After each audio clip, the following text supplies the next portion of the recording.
నా దేవుని సెలవు లేకుండా నిన్ను కంప్లీట్ గా నాశనం చేయటం ఎవ్వడి వల్ల కాదు. అంతా అయిపోయింది అనిపిస్తాడు, శూన్యం అయిపోయింది అనిపిస్తాడు, సమాజాన్ని కూడా అననిస్తాడు, మొత్తం మళ్ళా సుందరంగా మార్చి తానేందో చూపిస్తాడు. అలా చేశాడు. అనుభవించి చెప్తున్నా, అనుభవించే చెప్తున్నా.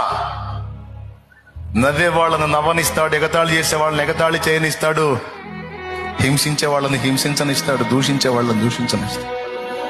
ఇన్ని జరుగుతున్నా ఏమీ పట్టినట్టు మౌనంగా ఉంటాడు. ఎందుకంటే నీ నమ్మకత్వం ఏంటో, నీ విశ్వాసత ఏంటో నిర్ధారణ చేసుకోవడానికి.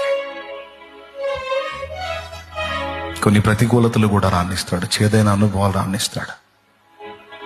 మరి నీ ఒరిజినాలిటీ తేలాలి కదా, నిన్ను బట్టి రేపు మెచ్చుకోవాలి కదా.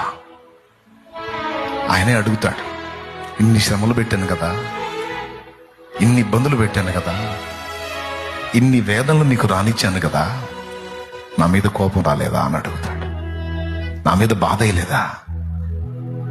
ఎందుకని నన్ను వదిలిపెట్టలేకపోయినా? ఎందుకు నాకు దూరం అవ్వలేదు నువ్వు? ఎలా నన్ను హత్తుకొని ఉన్నావు అని అడుగుతాడు. కఠినమైన ఇబ్బంది కొలిమిలో, శ్రమ కొలిమిలో నిన్ను ఉంచాను కదా, నీకు బాధ అయ్యలేదా అని అడుగుతాడు. నీ సెలవు లేకుండా నాకేది రాదుగా ప్రభా, సమస్యను అనుమతించిన నువ్వే తప్పించుకుని దారి కూడా వేస్తావు నాకు తెలుసు. నీకు తెలియకుండా ఏది రాదుగా, అందుకే నీ వైపే చూశాను. బలా నమ్మకమైన కుమారుడా, నమ్మకమైన కుమారి, దా చూసారా నా కుమారుడు, చూసారా నా కుమారి అని నా దేవుడు మెచ్చుకుంటాడు.